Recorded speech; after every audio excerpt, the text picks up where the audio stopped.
aqui à volta dos lagos da Nanvan que eu treino.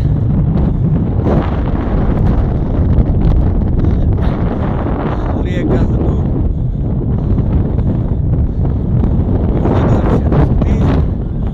ali é o Casino Grande de Lisboa, mesmo ao pé da minha casa. Ali são outros casinos do Hino. E aqui é a casa do Cônsul, esta amarelinha que antigamente foi o hotel. E lá é a Igreja da Penha, um arco completamente luso em terra chinesa neste momento. No meio da China, aqui está a bandeira de Portugal, hasteada,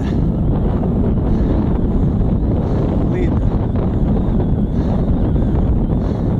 a 18.000 de altitude, 18.000 km de Portugal.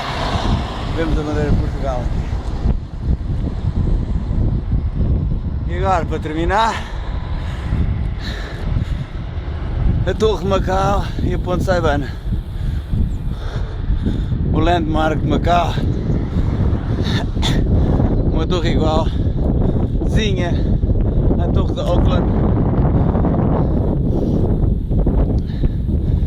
E por último, a melhor parte, aqui estão os campos de ténis do Clube Militar, onde eu tenho a escola de ténis para miúdos e ainda ensino, onde vou começar a ensinar aqui um bocado à tarde.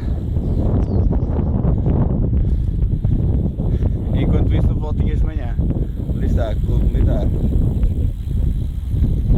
E assim é. Portanto, hoje é uma fácil, são só 80 km de bicicleta e 15 a correr. Tudo na maior das calmas. Aqui é à volta do lago.